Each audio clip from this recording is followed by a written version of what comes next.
La Torre de Babel, la rebelión que desafió a Dios.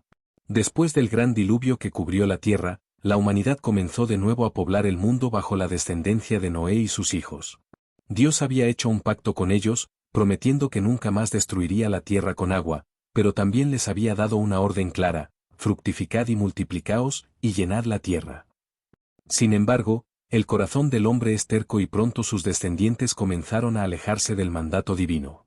En lugar de dispersarse por el mundo y llenar la tierra, los hombres decidieron unirse bajo un solo propósito, una visión ambiciosa que los haría inmortales en la historia. En las vastas llanuras de Sinar, la futura tierra de Babilonia, surgió un líder que cambiaría el destino de la humanidad: Nimrod, un hombre de gran poder y ambición. Su nombre significaba el rebelde, y bajo su gobierno, los hombres comenzaron a construir un imperio que no solo les proporcionaría seguridad, sino que los haría semejantes a dioses. Nimrod reunió a su pueblo y proclamó con voz fuerte: ¿por qué deberíamos vivir dispersos como criaturas errantes? Construyamos una ciudad magnífica, un centro de poder que ningún enemigo pueda destruir. Y más aún, levantemos una torre que toque los cielos, para que nuestro nombre sea recordado por siempre y nunca seamos esparcidos por la faz de la tierra. El pueblo, motivado por la promesa de grandeza, comenzó la construcción de la gran torre. No tenían piedra ni argamasa, pero descubrieron un nuevo material: ladrillos cocidos en fuego y betún como cemento. Con estas herramientas, la estructura empezó a elevarse más alto que cualquier cosa jamás vista por el hombre. Sus muros eran gruesos y sus cimientos sólidos. Día y noche, miles de obreros trabajaban sin descanso. Los sacerdotes de Nimrod decían que la torre no era solo una proeza arquitectónica, sino una puerta al cielo, un puente que permitiría a los hombres ser iguales a Dios. Conforme la torre crecía, también lo hacía la arrogancia de los hombres.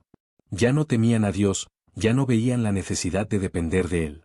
Se decían unos a otros: Dios nos mandó a esparcirnos, pero nosotros nos quedaremos juntos.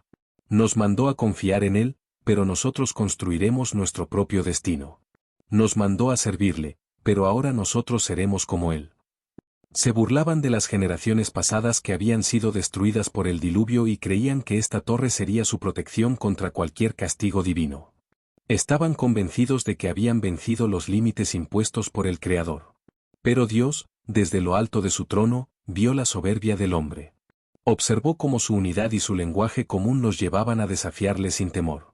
Con voz solemne, dijo: He aquí, el pueblo es uno solo, y todos tienen un solo lenguaje. Y esto es solo el comienzo de su soberbia. Ahora, nada les impedirá hacer lo que se propongan. Entonces, el Altísimo descendió a la tierra, no con un ejército celestial ni con fuego desde el cielo, sino con un castigo mucho más sutil pero devastador: confundió el lenguaje de los hombres. Aquella mañana, cuando los obreros se levantaron para continuar la construcción, descubrieron con horror que no podían entenderse entre sí. Un hombre llamaba a su compañero para pedirle ladrillos, pero éste le respondía con palabras ininteligibles. Los capataces gritaban órdenes, pero los trabajadores solo fruncían el ceño, sin comprender nada. Lo que antes era un pueblo unido se convirtió en un caos de voces extrañas. Pronto, la desesperación se apoderó de ellos. Las discusiones estallaron, los grupos se dividieron según aquellos que aún podían entenderse. Finalmente, la construcción se detuvo por completo. El miedo y la confusión se extendieron como una plaga.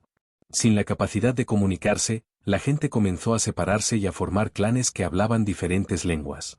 Cada grupo tomó un camino distinto y se dispersaron por la faz de la tierra, tal como Dios había mandado desde el principio. La imponente torre quedó abandonada, sus piedras a medio colocar, su grandeza reducida a un monumento de ruina y orgullo desmoronado. Aquella ciudad, que había sido el símbolo de la unidad y la ambición humana, se convirtió en un lugar de separación y división. Desde ese día, el lugar fue llamado Babel, que significa confusión, porque allí Dios confundió las lenguas de los hombres. La torre de Babel nunca fue terminada, y su caída marcó el nacimiento de las naciones. Los hombres, ahora dispersos, llevaron consigo las historias de su antigua ciudad y las enseñanzas de su arrogancia. A lo largo de la historia, muchos han intentado reconstruir Babel en diferentes formas: grandes imperios, ideologías, tecnologías avanzadas, siempre con el mismo propósito de alcanzar el cielo sin Dios.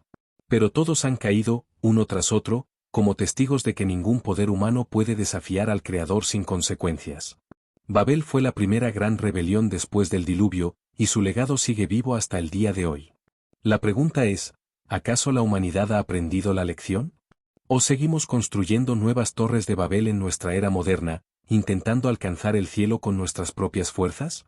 Una cosa es segura, toda obra basada en el orgullo y la autosuficiencia, tarde o temprano, caerá. Solo el reino de Dios es eterno.